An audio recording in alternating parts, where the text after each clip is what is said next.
Okay, good evening or good morning, good afternoon, wherever you might be joining us from. Thanks for joining today's session with this Global Business School and the University of East London. We're going to be having a look at our MBA programs today, the Executive MBA and our specialisation in artificial intelligence. I'm Chris Softley, Global Director of Student Recruitment and Admissions here at Ducere. And I'm pleased to say I've been joined by two panelists. We've got Steve, our enrolment manager from the United States, and also we have Rebecca Pierce, who has recently finished the Executive MBA program. Let's go over some of the subjects that we're going to be looking at. So to begin with, we'll just explain for those that, in fact, especially for those that might be joining us live on LinkedIn, if you're just discovering our programs, we'll just go over the relationship between the Ducere study platform and the University of East London. We shall then have an overview of both the executive MBA and then our specialisation in artificial intelligence.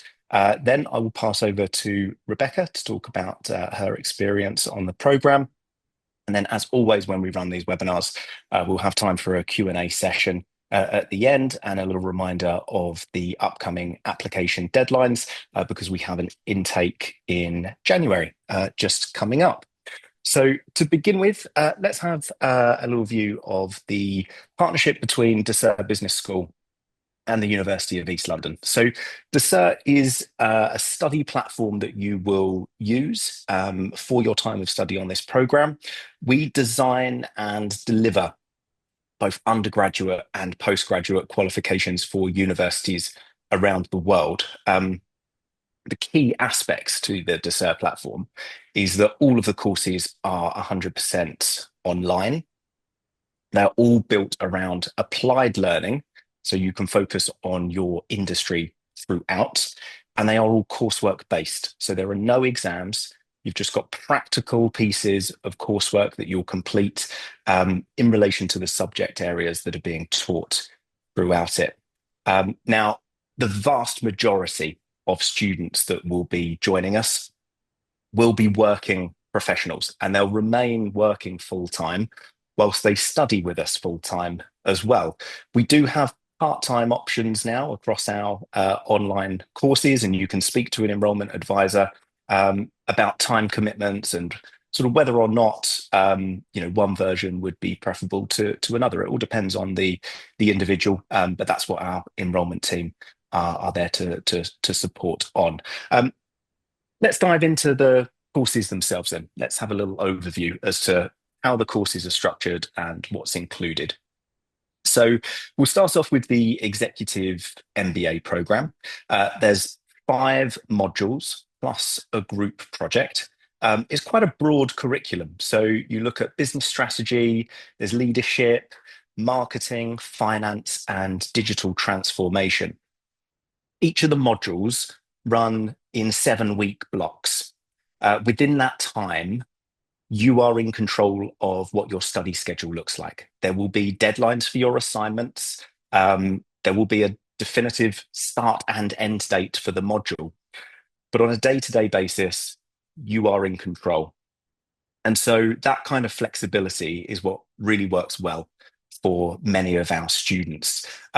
With the deadlines for the assignments, obviously you can structure your study periods around that and your commitments. We do have live lessons. So a lot of our students, when they're looking to come into this program, they'll be asking, how much independent study is there? I kind of thought I might prefer a campus program because I'll get that engagement with the academics and with the students. Through this digital platform, we have created a digital campus. So everything that you would expect, whether that's engagement with your academics, whether it's running study sessions alongside your peers, or if it's having support, we have a student support team that is kind of that layer between the students and the academics as well. We have that covered, and we absolutely encourage our students to take advantage of that because we truly believe that the flexibility that we've built into this for many of our students, the traditional university approach, even if it was a hybrid program, is just too restrictive. And what's great, and I'm sure of what we will see if we was to ask where everybody's joining us from, we have a global audience. You could be studying with us, whether you are actually just down the road from the campus in London, or maybe you're based where Steve is in the US. You might be in Canada. You might be in Australia. You could be anywhere. That's the beauty of this program. As long as you've got an internet connection, you can be studying with us. So that's really important if you also travel a lot with work. You can continue with that. And I'm sure Rebecca can kind of talk a little bit more when we pass over to her in terms of that flexibility and maybe some of the students that she was studying alongside as well. But it's an absolute key factor to the programs. With the applied project, now, this will be relative to the AI program as well. So I'll only talk about it once. But in the final term of the program, instead of having exams or a dissertation or thesis, what we have instead is a live group project. Now, with this, we will break the cohort up into small groups. We partner with real businesses, and they will give us a problem for you to work on. So there is a combination of drafting reports, putting together presentations. There are obviously the space for this collaborative work across the group. But essentially, you are providing solutions to that business. So it is very practical again in its approach. And I think, and again, Rebecca can speak more on this, but I think what we're able to do through the coursework that students will supply and submit, they're going to be focusing on their industries for that. Obviously, this is their bread and butter. It's their day-to-day work. We're providing the academic foundations to these principles, and that's what's, providing the professional development for the students. But through the project, we're giving them that confidence to say, not only can you do it for your business and for your industry, but you've been able to deliver it in a completely different sector as well. And that's a fantastic opportunity within the way that we've created this program. If we can move on to the AI structure now, perfect. What you'll see is actually three of the modules are the same as the executive MBA. What we've done is we've taken out finance and marketing, and in place we have the specialization of artificial intelligence. We look at ethics and governance within that space. We look at strategies of implementation of tools and platforms, the return on investment in terms of what these platforms can do for your business. This is very much designed for, well, I think there's two groups. What we've seen from when we launched this into the September intake, we have those that are managers and leaders and understand the impact that artificial intelligence is going to have on pretty much every industry, every business that's out there. So it's getting the skills to be a manager in that area. But we're also seeing a lot of interest from those that are maybe a little bit more hands-on within the AI space already. They're looking to gain experience through an MBA structure that is going to put them into the positions of not the ones that are just carrying out the tasks and building agents, but actually making the decisions for the business and being, key and fundamental to those processes moving forward. So the structures across the two, very similar. They work in 7 weeks with 7-week blocks. So if you study with us full time, just to kind of quickly go over the two delivery methods, 12 months for full time, you do 7 weeks study, take a week off, then move on to your next module. So you have 2 modules per term. There are natural breaks between the terms as well. So you'll have those rest periods. With the part-time study, you're only studying 1 module per term. So you do 7 weeks, and then you'll take the rest of that time off before your next module will begin in term 2. So if you do need that additional flexibility, that's where you can take advantage of that. So as we move forward, and before I pass over to Rebecca to talk about her time on the program, I should point out a little bit of housekeeping as well. Within the bottom row, if you hover over your screen, certainly if you're joining us on Zoom, you'll see that there is a chat function and there's also a Q&A box as well. If you do have any questions, please pop them over into the Q&A session and we will come, into the Q&A box, and we will come to that at the end of the session and answer all the questions. For those that have been posting questions into the chat already, I know that the student enrollment team have been answering some of the questions within there as well. So feel free, if you are having a conversation with an enrollment advisor through there, carry on your conversation. But if there are specific questions, whether that's for myself, whether it's for Steve about North American or international enrollments, or of course, if you want to direct any of the questions to Rebecca about what it's actually like as studying as a student, then we can come to those in the end. But Rebecca, I will pass over to you now to kind of briefly talk about what brought you into the program, maybe some of the key aspects of the course, whether or not there are any particular favourite modules, and kind of where you're at now that you've finished the program. So I'll pass over to you. Thanks, Rebecca. Thank you, Chris. Yeah, so I was quite keen to actually speak today because I this is something that I should have done years ago. I should have done my MBA absolutely years and years ago. And when I was previously working at a company in North London, I used to stay up in North London for a couple of days a week. And I used to actually walk past the University of East London every week. And I kept on saying to myself, one day I'm going to do it, I'm going to do it. And you, Chris, actually reached out to me. I remember downloading a paper and you actually reached out to me. And I then and there, I literally decided to do a lot of research about MBAs. For me, it had to be an online MBA, so completely remote. Because I work full time, I have a family, and based on where I live, I live quite remotely as well. The online MBA had to be something that did work for me. And I remember looking and speaking to my husband at the time, thinking, right, okay, I've got a year to actually do this. And I remember speaking to him and to my kids as well, saying, this is the commitment that I'm going to make because although I've got all these many years of experience of management and lots of different things, I've never really felt that I've had the qualification to prove it on paper on my CV. So it was something that I really wanted to do. Was that selfish? I don't know. I think it was to prove to myself and to employers that, I had this experience and here was the certificate to prove that I had this.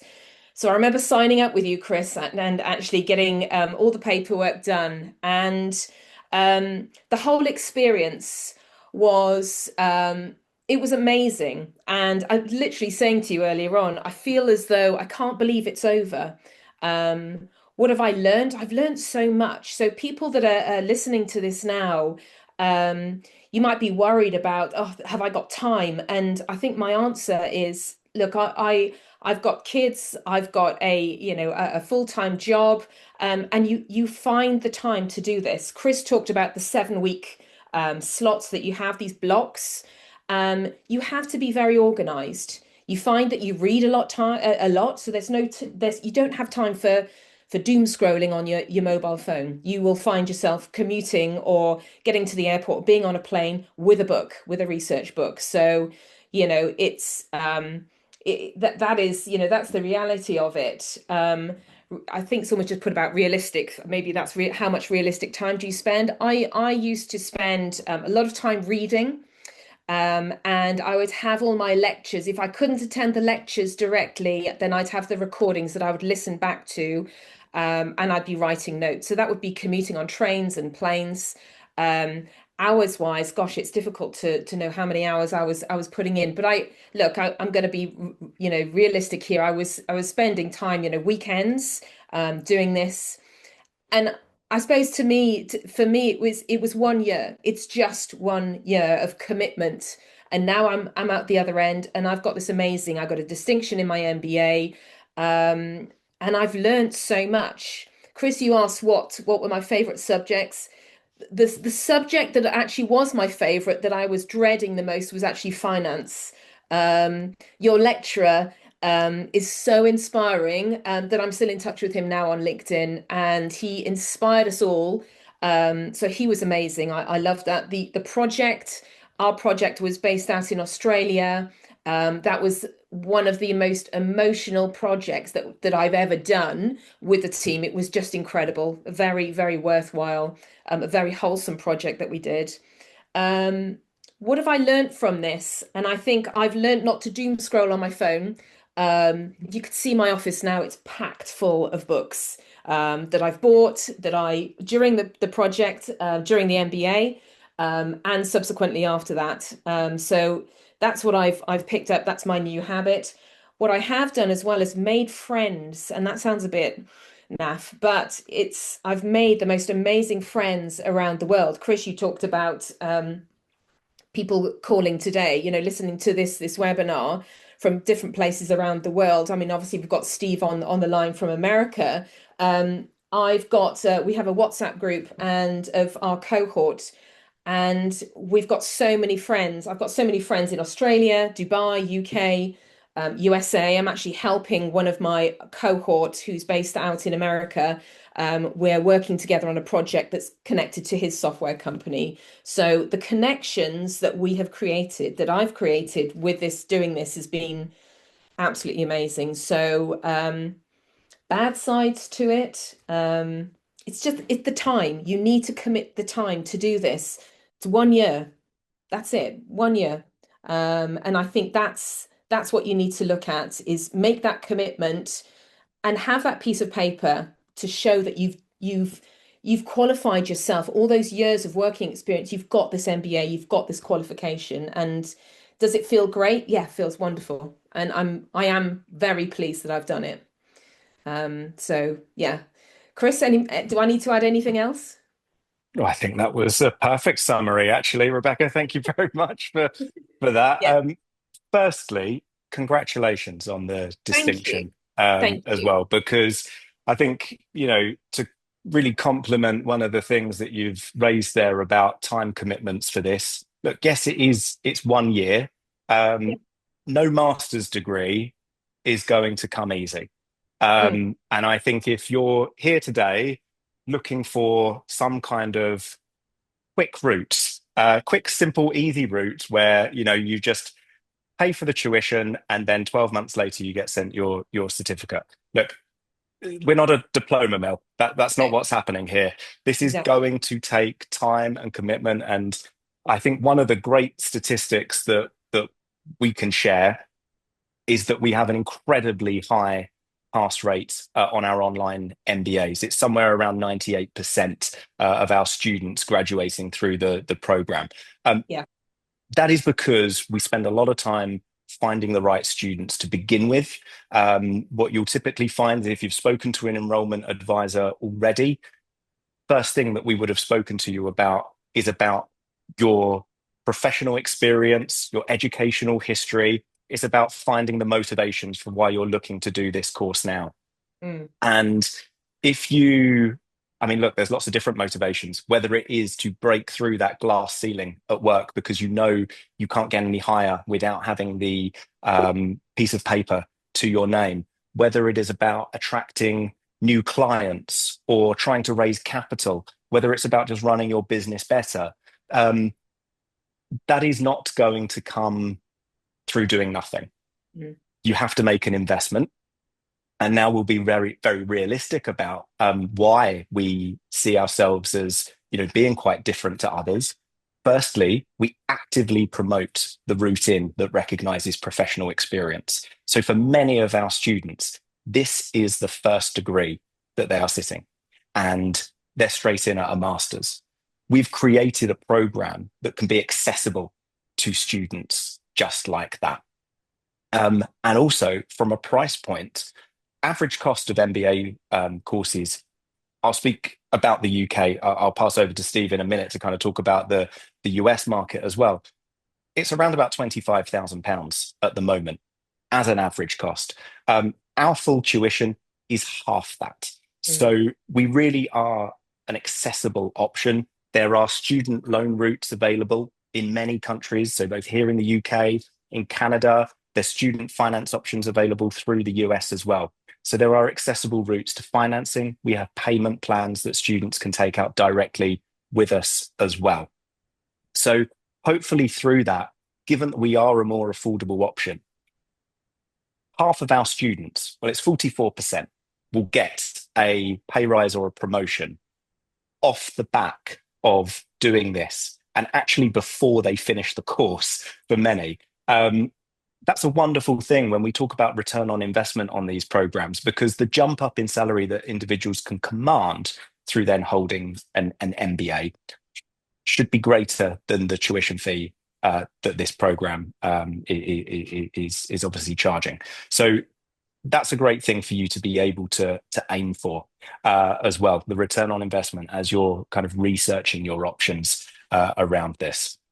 Can So I, thanks very Chris, much. Oh, sorry, go on, I Rebecca. was going to say something very, very quickly as well. Doing Mm, this course, it takes you onto that other level of when you walk into a room, as opposed to before having, look, I've got 30 years of working experience, and you know what you're doing because it's all in your head. You've done it before. But once you've done this MBA, because of all the structures and all the methodologies and strategies that you learn, you can now walk into that room with that experience, but also with those strategies to back that up as well, and start not just, arrogantly quoting a strategy, whatever, but being able to actually say, this is a strategy I think we should use, and this is how we're going to do it. And from my experience, I think we should try this, that, and the other way. So actually becoming a very much a trusted advisor, I think you transfer form into a trusted advisor in business. So just wanted to say that as well. yeah, fantastic point. Steve, do you mind if I pass over to you at this moment to kind of talk about things from the US perspective, how the qualification is recognized across North America? And actually, very quickly before you go, I've seen within the chat, we've got, I don't know if it's one individual or more than one, who was just asking, is this live? Yes. I've seen your I've seen your comment, and we are live. If you have questions, please do ask us directly. I know the enrollment team are fielding questions within the chat, but please come to us directly if you've got questions specifically, Rebecca. To Rebecca, we will answer that live. Apologies, Steve. I just wanted to cover that before there are any further questions around it. I'll pass over to you. No, not at all. And thank you. And thank you, Rebecca, for joining us. It's always great to gain the student perspective as we have here, of what it's like to go through the program. I mean, the relatability that our students are able to have to draw from these business principles and practices, but then the projects you're doing in your courses, you're relating it directly to yourself, your industry, where you're choosing that subject. So the things that Rebecca's talking about, where you're coming into a meeting or into your work and you're talking about the things you've learned, the things you've been doing, it's because you were able to relate them. These aren't just blanket, principles that are going across every business. It's like, no, I've brought in this principle into our industry and how it goes, and I think I can show where this will work well for it. So that relatability, I think, works well for our students. Not to speak for Rebecca, but I've had many of my students come back and talking to me about that. They come in because of the requirements, right? It's pretty much across the board here in the US and Canada that you need a bachelor degree before you need a master degree in almost every single circumstance. No matter your age, no matter your work experience, they treat you like an 18-year-old out of high school.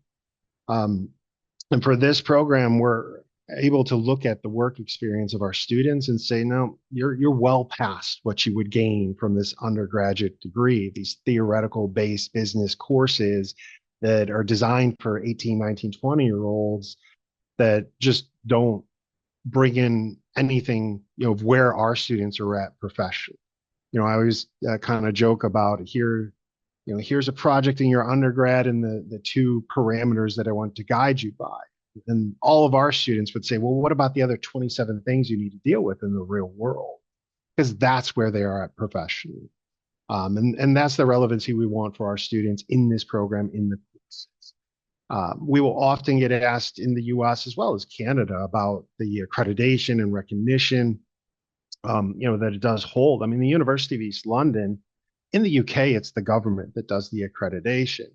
And the University of East London is accredited as a public British university under the Royal Charter, which is it's what Oxford and Cambridge hold relative to our regional accreditation here in the US, what most reputable, recognizable schools have. State schools, Ivy League schools are all regionally accredited schools. But as well, they're a Title IV recognized institution by the US Department of Education. So that accreditation recognition, those things are there. You're just earning a public British master degree. Okay.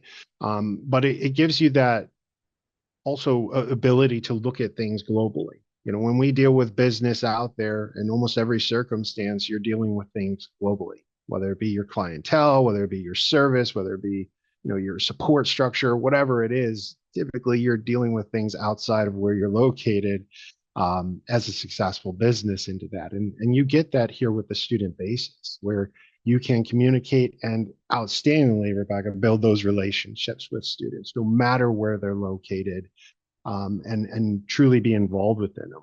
I love her example. We kind of hear it, and people ask sometimes about job placement or things like that. It's like, well, we don't have direct job placement. It'd be kind of impossible to do something like that with having students located around the world. Like, you want to relocate to this little place over here? No, but we have students building those relationships quite commonly that open up professional opportunities for them, like Rebecca was talking about. Job opportunities or consultant opportunities, programs, projects that individuals are doing, that you're building those sort of relationships. So we see this there's outstanding things in an outstanding community where you're not just limited into the 50-mile radius of a campus. This is a global program and global opportunities that you're available to take advantage towards. So quite outstanding to it, and very happy to have Rebecca speaking with us here today. Thanks very much, Steve. I've just noticed we have been joined by Matt Jacobson, founder and president of Ducere Business School, and Juan Carlos Rabena, who's the head of our academic faculty. I know that they did have another meeting prior to this, so I'm very thankful that you've been able to both join us today. I hope you don't mind me throwing it straight over to yourself, Matt. But it'd be wonderful, given that you've joined us, if you could provide a little bit of kind of insight into the Ducere platform, its roots, and kind of what it means in terms of the partnerships with the universities that we have around the world. Thanks so much, Chris. And I was only able to just join at the tail end because we actually had a partnership meeting with the University of East London that we've just come off. So I'm not sure what exactly you covered, but I'm happy to just talk about the things that you just mentioned, and I'm here to answer any questions as well if anyone's got any particular questions. But I'm sure a lot of the presentation already talked about the applied nature of what we do, and fundamentally the core of everything we're trying to do is build career relevant education that genuinely helps students progress in their career. That's what we're all about. So yes, you do get a very beautiful piece of paper and cap and gown, graduate on campus, and you can frame that degree and put it on your wall as you would with any other university. But that's not really the goal for us. The goal for us is students who actually get a promotion, get their dream job, get a pay rise. So we're always thinking in the context of how do you design skills-based relevant education applicable to each student's career and industry they work in, so they can get genuine promotional opportunities. So that's really at the heart of everything we do. And the second thing I would say is that it's really about career progression in terms of why someone would study. So let's not, pretend that a degree is not free and it's not like a 5-minute thing. There is some effort involved, of course. So why go through that effort? What is the purpose of doing that? And at the end of the day, the reason is that I'll just give you one quote that just came out recently, and that is that 75, so I can't remember the 70 something, it was 74 or 75% of employers, this was just in a major employer survey report on education, said that they would rather hire someone who was less experienced but had an AI credential than someone who was more experienced but didn't have any current AI skills. So they're the sorts of things that show how valuable and important it is to have current relevant skills in the workplace for progression. So that's really, I guess, in summary, the vision of what we're trying to do, and the support that we have around tailoring the education. If you work at Bank of America, you're going to be doing your assignments on Bank of America. If you work at British Airways, you're going to be doing your assignments on strategic projects of British Airways. So you're not off doing an academic program just to boost your resume.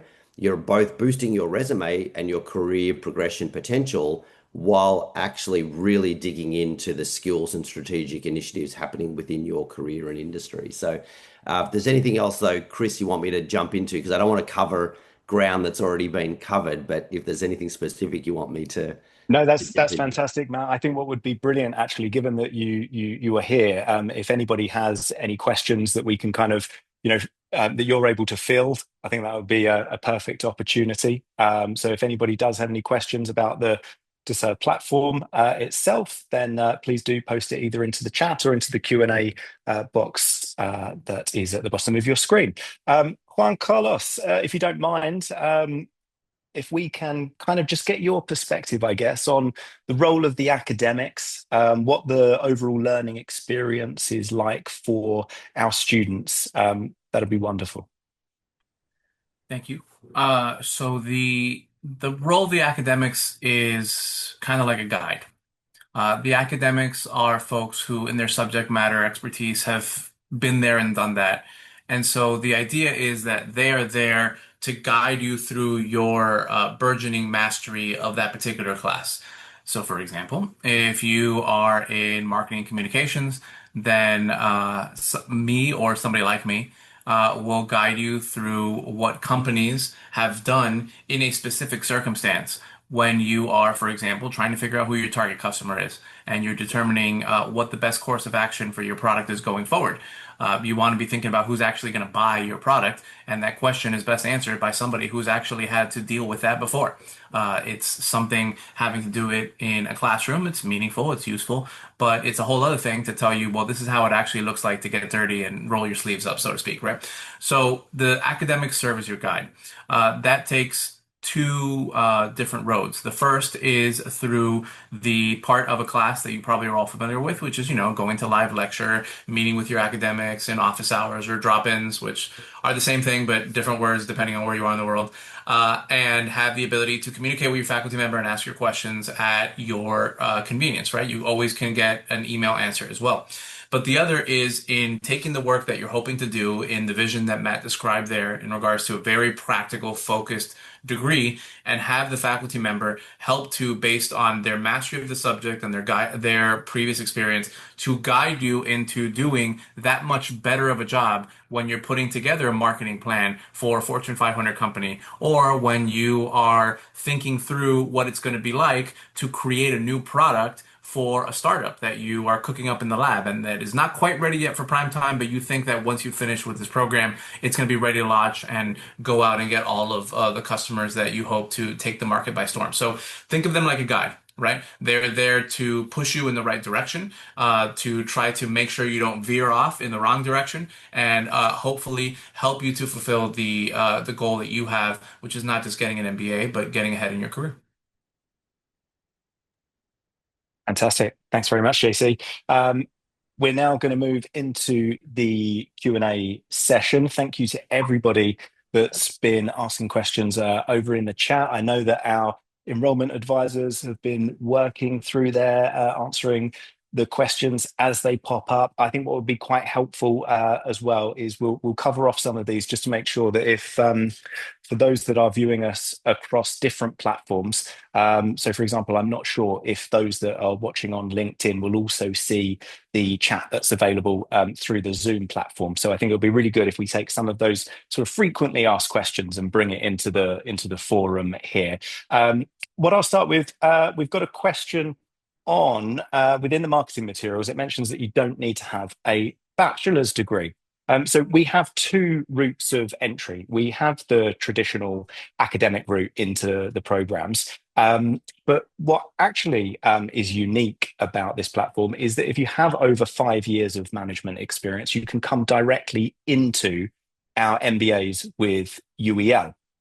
What I would advise is if you want to discuss your professional experience with us, reach out to an enrollment advisor. If you aren't already in touch with a member of the team, please head over into the chat. You can get in touch with us on there, and we can either arrange an appointment or a phone call. We can schedule video meetings, whatever is sort of the most appropriate kind of platform for you, and we can get that conversation underway so that we can check out and review your experience in relation to entry into the course. So another question has come up about studying full-time and part-time, what that looks like, and whether or not it's actually possible to switch that once you've started. So the short answer is yes, it is possible to switch over.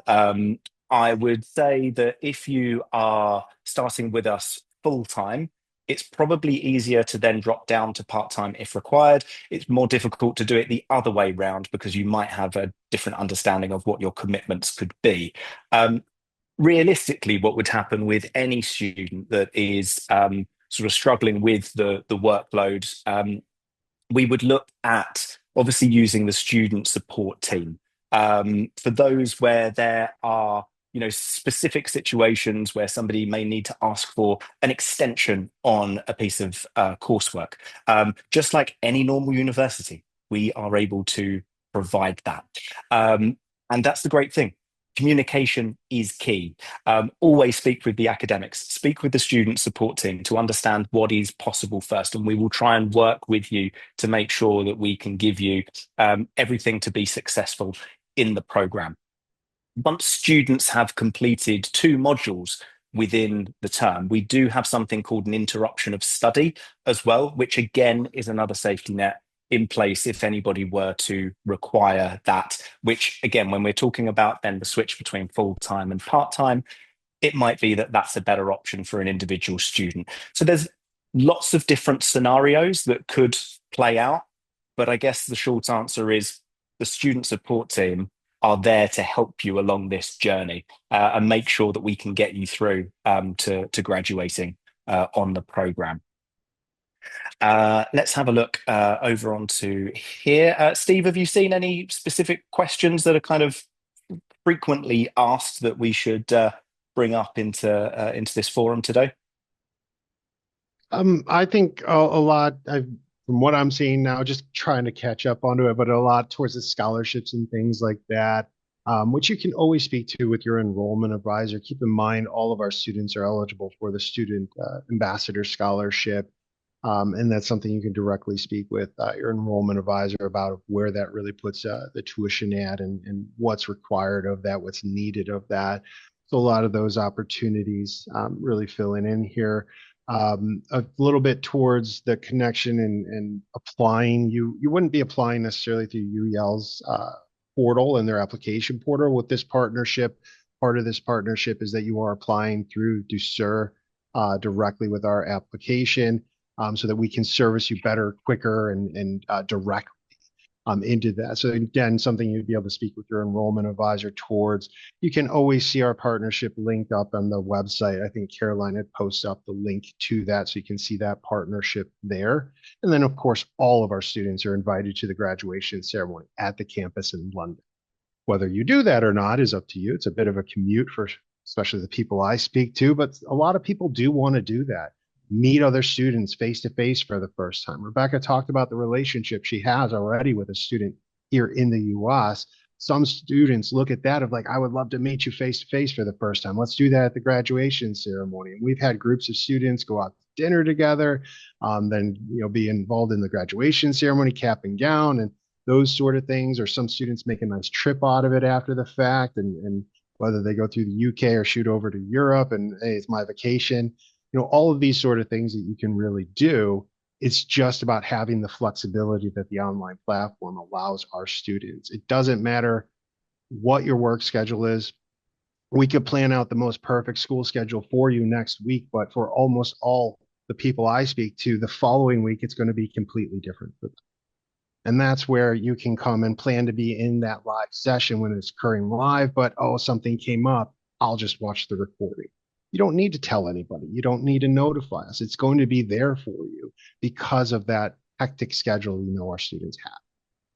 I was just going to jump in firstly to reiterate what Steve just said, which is fantastic. You've got all the online flexibility and suit around your schedule, but I was in London for graduation just 2 months ago, And it's just definitely one of the most exciting parts of the program. Cap and gown, celebrating, having a drink. People often will bring their husbands, wives, taking photos. So it's a really great opportunity. But there is a question also on examples of AI. Can we give some examples of what the AI areas are that you would be learning? So I thought I'd just jump in there quickly. Um, Firstly, we've got a full course brochure and course outline listing every class and the learning topic. So anyone that's interested in an AI MBA, definitely request from an enrollment advisor to get the full details and you can have a look at that. But in principle, the sorts of things that you're going to learn and the sorts of things that are covered are not how to build AI tools. It's not a technical program. It's not designed for programmers. It's designed for every manager in the world and at both sides of the spectrum. So on one side, it's what are the great, exciting, amazing opportunities? Where can AI be used in the business to drive efficiencies, productivity, and benefits for the business? So everyone's kind of thinking about that, but what are the frameworks and structures to put in place a strategic project-based plan to implement a exciting AI tool into the organization? But then there's also the flip side, which is often not looked at, but critically important. People just rush into, oh, this AI tool can save us some time, which in turn saves us some money. But there are a lot of risks associated with AI. There's a question of what AI can do, but there's also a question of what AI should do. And there's many examples and things that you'll learn in the course about AI going wrong with Amazon, with FedEx, with other organizations where they did jump a little bit too fast without considering what are some of the ramifications or downsides. So what this does is gives you the ability to really have that full holistic approach to make actual recommendations for implementations that can get a green light within your organization, which in turn is what kind of leads to that career progression because you're not doing a class studying, handing an assignment on AI to an academic and getting an 85%. You are doing that as well, and that's great. You got an 85%, well done. But just doing that on its own, what's the purpose and where does that go? It doesn't really go anywhere. The point is that you're actually working on a real project for your business and then presenting that solution to your company and saying, hey, we've had a lot of conversations about could AI help us in this area? Here's a project that I've been working on. Here's the research I've done. And here is a recommendation of something that we can do that I believe is going to be very, very beneficial for our organization. And the company response is, wow, that's amazing. Like, how did you come up with that? And it's, of course, part of the structure of the MBA program, but it's not, you got a day job and you're doing your classes on the side. It's designed to be completely integrated and visible to your stakeholders, your boss, your management team, your organization. Yeah, thank you, Matt. And that really sort of goes well into a question that I've just seen pop up about the kind of realistic time commitments. Rebecca, I know you did touch on this when you were sort of speaking earlier, and sometimes it's difficult to put an exact number on that. Now, we have run student surveys before.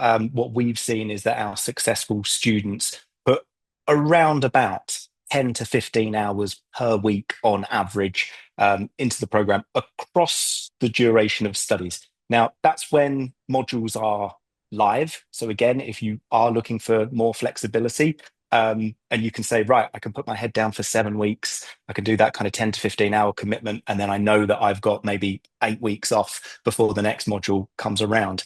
I must say that many of our students, I think it is still the majority of our students, are choosing the full-time option because it is just so much more attractive to get it done in the 12 months.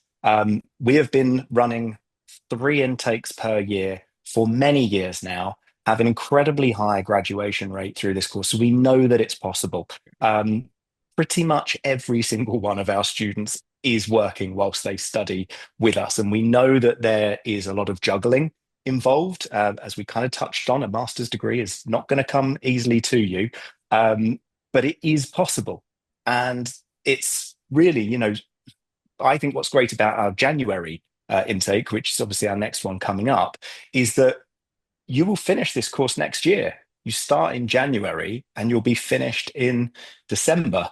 So by the time you start, you are working your way towards the end of that. It does go by incredibly quickly. And like Rebecca, I know you were the one that was studying on it, not me, but I was surprised that when we approached you for today's session, that you'd finished the program. I thought you were about 6 months into it, to be honest, No, from the time that we'd spoken before. exactly. But it does go incredibly quickly, doesn't it? Yeah, and it really does, and that's what I said to you earlier on. It's no word of a lie. You suddenly realize, oh my gosh, I've finished. You're almost waiting for the next assignment to come through and the reading and all that kind of stuff. But it's amazing. You just, as I said earlier to your audience, it's a year, it's 12 months, and it will go so quickly. And yes, there is, it's around 15 hours, and you have got, additional reading to do. But I think you just have to consider it's 12 months, and it's not an easy ride, because any qualification isn't an easy ride. But you come out the other end with this qualification, you become this trusted advisor, you build these friendships, and you just become, I would say, in terms of intelligence, you become a lot more wholesome, because you're able to um, earn your place at a table in business. But you've got that qualification to be able to talk, with your qualification about strategies and goodness knows what. So you're able to do this, and it is 12 months. Start in January, you finish next January, and that's how you look at it. There are breaks as well. There are times when you've got that time downtime, and during my cohort, I had the opportunity to. I disappeared off to Canada and Turkey as well on holiday. So you do get you get released to do that kind of stuff as well. So, but it is only 12 months, and I think doing this full time whilst working and using your work as those examples is brilliant, because then you're able to take that paper and go and speak to someone about, a strategy or marketing or finance, whatever it is, because you've done the backstory, you've done the work. So yeah, I think it's well worth, whoever's listening, I think it really is well worth your time. It's 1 year, that's it. And I suppose with any, qualification as well, you will get out of it what you put in. We have sat on webinars before where we've had students, I think, give us answers from, both ends of the spectrum on Mm, this. I remember particularly, we had a student who was based in the US. He actually had two jobs because he had his full-time job and then he was working on a startup. He had two young kids. And when the question comes up, and Rebecca, I'm sure you can say today, we didn't tell you what to say over hours. We always want genuine, honest answers for our prospective students as to what this mm, takes. But the question came up in that session, and he said, I think I spend about 5 hours per week on this. And mm.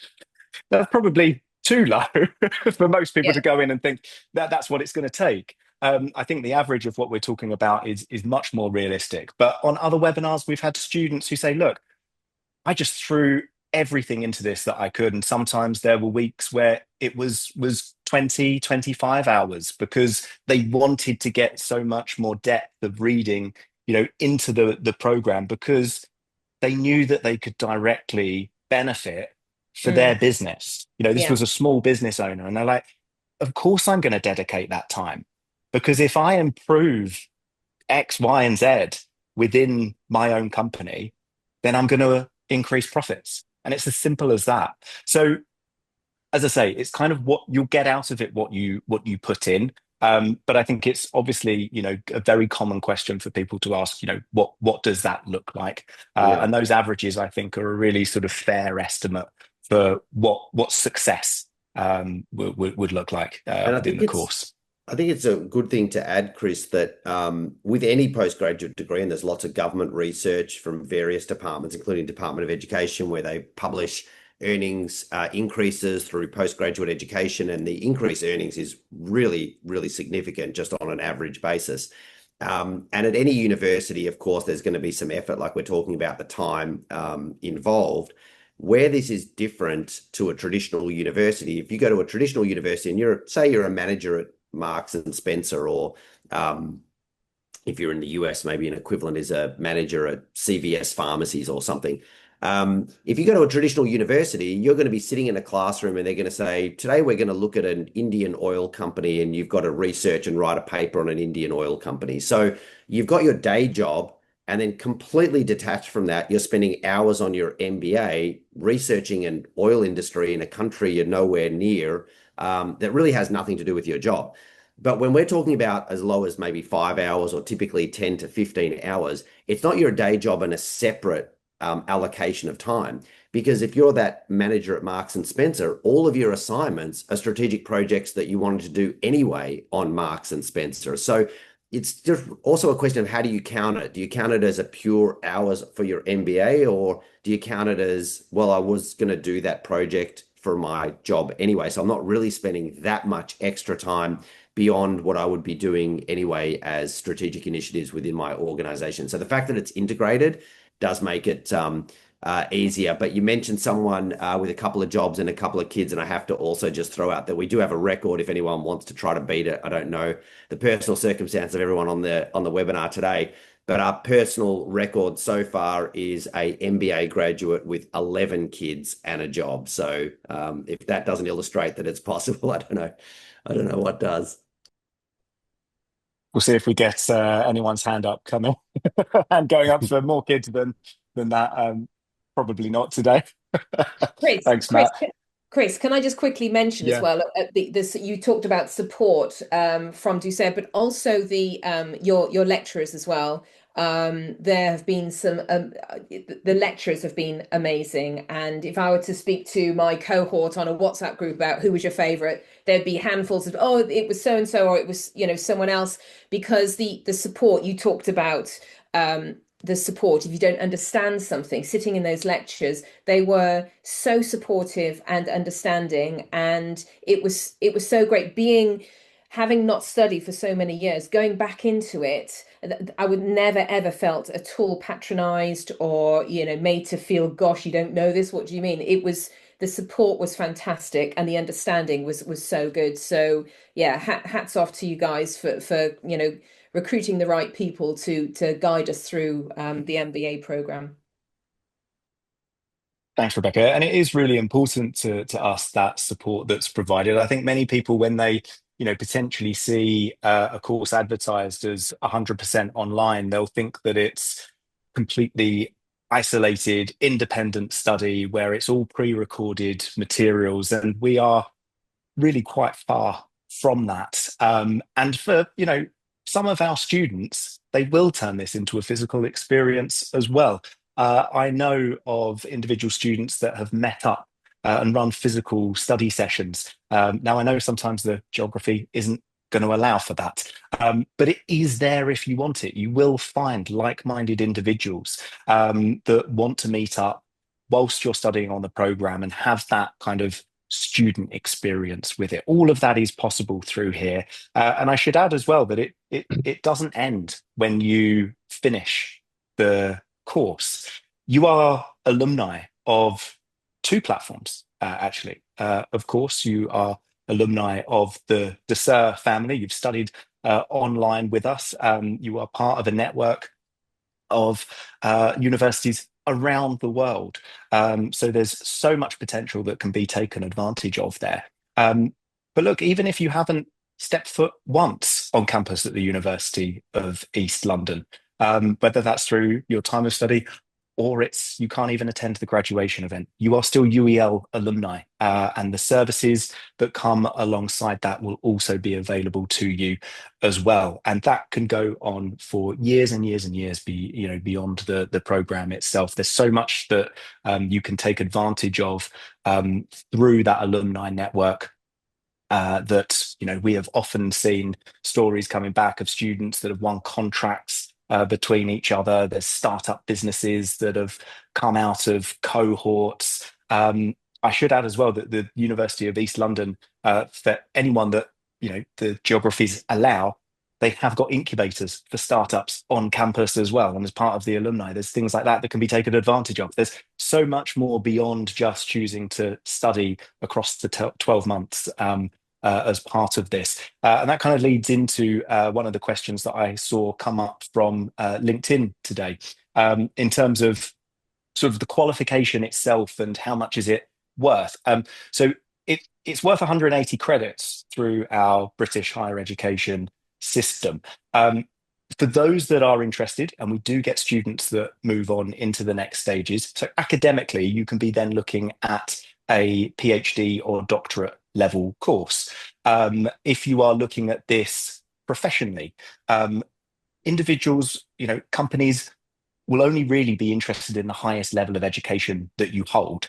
And I think many of those that have gone through those qualifications will often sort of then sit there and be like, oh, it's taken quite a few years and quite a lot of money for me to get to these different stages. And no one ever asks what I did for my undergraduate degree now that I've got a master's and so on. So that should tick the right boxes. We also have students that come to us who are looking for visas to work abroad. So again, countries, particularly sort of like the Middle East these days, if you want to go and work out there, part of the requirements is that you have a degree, and some of those countries will specify that it must be to master's level as well. This will provide the right opportunities for you to really future-proof yourself in that respect. Steve, in relation to that, we have had a question come through asking about within the US specifically, what does that look like for someone to have a master's degree, but maybe they didn't go through the academic route. So they don't hold a bachelor degree, but they're going to complete the master's with us. How would American companies sort of typically view that? Yeah, I saw that question with Bronwyn, and it's quite a common question that we do get. To be honest, with where our students are at, like Rebecca, with 30 years of professional experience, quite literally the question most of our students are asked is, what is your highest level of degree currently? Which would flat out be an MBA, a master's degree in business administration. And most of the time they're asking this because they want to know if you check that educational box. And then they want to talk about what you've been doing professionally for the last 30 years. Do you fulfill the requirements? Are you going to work well in this position? How are you going to do it?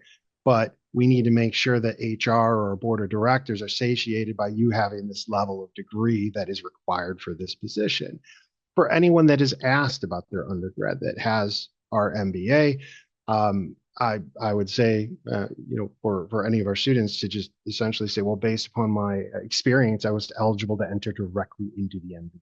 And boom, it's more of a conversation starter for them. Tell me how you were able to do that. Tell me about your experience. And then it's matriculating down into that from them covering through that information. Because our students just, especially that I speak to in the US, they are professionally past the point of anything they would gain from an undergrad. They are just going to take classes they could teach at that. And that is a lot of time, money, and effort to put forth towards that. So our students are looking at taking that jump forward educationally, to increase their marketability or increase their business acumen, to help them gain into these sort of positions. Chris had said earlier about breaking a glass ceiling, but this is so prevalent that they've created a term for it. It's called the paper ceiling.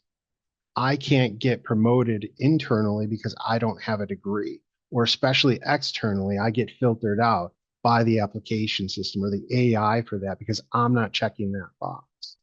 And I literally had a student starting this September who was out of work, recently laid off, and then was able to, with being accepted, put on his resume and update his resume that he's currently enrolled in expected class of August of 2026 into that. And it helped him get into an interview. And about a week before class start, he let me know that he got that position. He was offered that position. He was starting about the same time he was starting the program.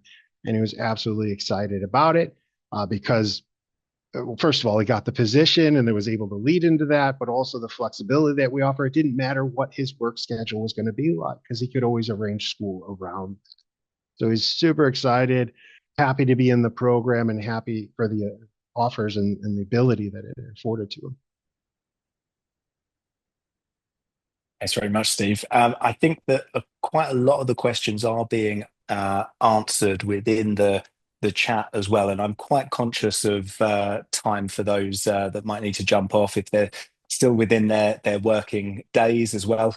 Rebecca, conscious that I want to keep you here all night as well. If there are any sort of urgent questions that people really want to get to us, I'd suggest using the Q&A box, and we'll stay on for about another 5 minutes. on And there this was live session one on today. here, Chris from Ray, that I get again quite commonly. Is there a difference between an MBA and an EMBA? And the way I try to explain this quite often is that, if you look at a traditional sense, let's say we have someone who got their bachelor degree, you know, a month ago and then wants to matriculate directly into their MBA versus someone who got their bachelor degree 30 years ago and has been the VP of their company for 20 years and is now getting an MBA. You don't want those two people in the same program. It's going to be too lowbrow for one or too highbrow for another. So they created executive degrees. There's a lot of them out there, but MBAs are probably first and foremost into that. And it's to differentiate those two groups of people. So an executive MBA is meant for experienced executive professionals. So it is usually a shorter program in the length and the amount of classes because it's taking into account the experience it requires to enter into that executive MBA. Now, once you complete the program, you don't need to, and I wouldn't really tell anybody you have an executive MBA. You have an MBA. You have a master degree in business administration.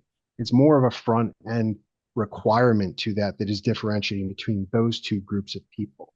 So our executive MBA, and to be honest, our MBA in AI is still technically an executive MBA because you are required to have the experience to enter into that program. A big part of this is because otherwise you would not have subject matter for those projects that you're doing within your courses. You would have nothing to draw from, no real world experience. And that applicability, that relevancy, that's again what we want for us. Fantastic. Thanks very much, Steve. Another question come through, which is just asking about kind of the applied nature on the AI program that we offer. So this is not a computer science degree. This is very much of taking the angle of managers and leaders and really understanding how they can utilize AI tools and platforms across their business, across the industries that they're involved in, and understanding the impact that these technologies are going to have. It will touch every business, every sector. I think we're pretty certain of that.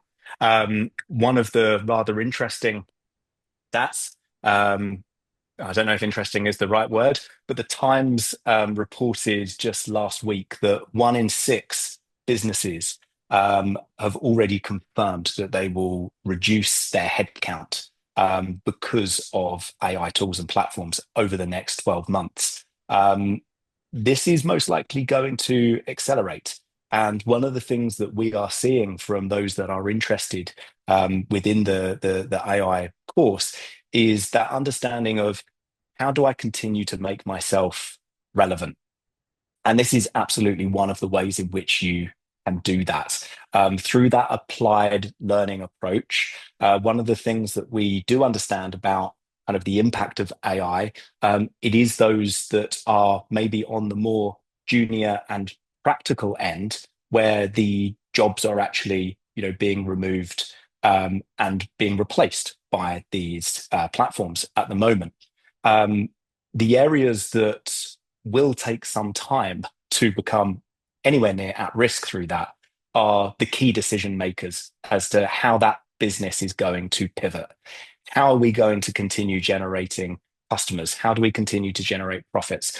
What can we do to stand out within the marketplace, beat our competitors? And really, that's the kind of focus that our programs are looking at.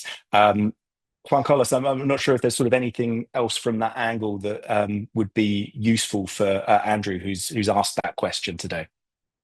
No, I think you've covered a good amount of it, and Matt mentioned it earlier as well. What's important with any new tool that comes in, and generative AI is a revolutionary new tool, like the calculator was before it, and the appearance of Lotus Notes that later became Microsoft Excel, etc. That and the internet, of course, that revolutionized marketplaces is that there will be job destruction and there will be job creation. The what is important to note is that the way that folks are doing business will be changing. The pace of that will be quite accelerated, and that's why we think that this MBA has real value right now instead of 5 years from now. But as is true with any technological innovation, the people that will get ahead are not necessarily those with the best technological chops. They're those that know how to use the tool as effectively as possible for what they're doing.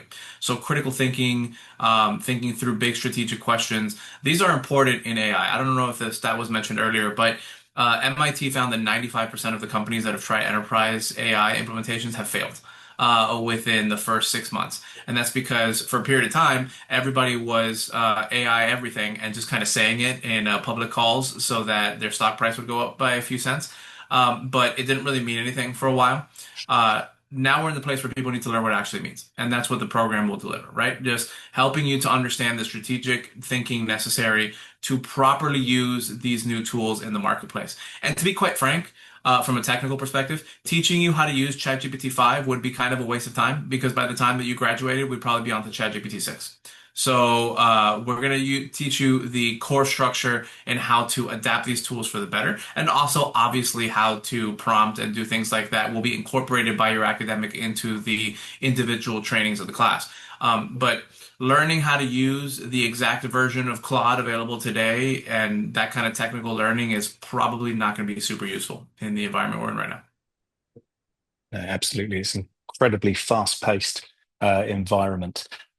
Well, look, we don't have any more questions within the Q&A, Phil, so I'm going to take this opportunity to remind everybody of the upcoming deadlines that we have for our January intake. They are up on screen here. So for anybody that's going through a student finance route, whether that's here in the UK, where they're utilising the government loan scheme, or they might be in Canada, where there are regional schemes, or the US using platforms like Sally Mae, Earnest Loans, Climb Loans.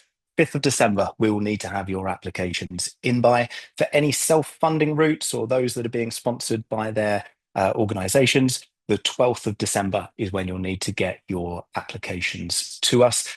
If you do have questions that haven't been answered today, firstly, apologies for that. We have had a lot being fired over to us within the chat, but please do reach out to your enrollment advisor and they'll be able to assist you scheduling an appointment for any questions that you need to ask. But finally, I would like to thank all of my panelists today that have joined us on this session. Rebecca, Steve, Juan Carlos, Matt, thank you all for joining us. And all for those that have watched our webinar today. We do really hope that we're able to see you join one of our master's programs either in January or the very near future. Thanks, everybody. Bye.